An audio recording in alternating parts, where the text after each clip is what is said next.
बुलढाण्यातील मुलीच्या कथित हत्येप्रकरणी एक पुन्हा नवा ट्विस्ट आलाय।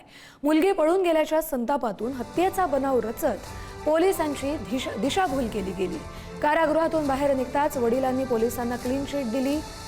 बुलढाण्यात पोलिसांच्या खच्चीकरणाचा प्रयत्न, मुलीची हत्या करून तिचा मृतदेह जाळल्याची कबुली स्वतः वडील आणि भावानं पोलिसांना दिली आहे। या गुन्ह्यात दोन्ही बापलेक न्यायालयीन कोठडीत असताना ज्या मुलीच्या हत्येच्या गुन्ह्यात बापलेक जेलमध्ये होते तीच मुलगी तब्बल महिन्याभरानंतर जिवंत पोलिसांसमोर उभी राहिली। या घटनेनं संपूर्ण बुलढाणा जिल्ह्यात खळबळ माजली।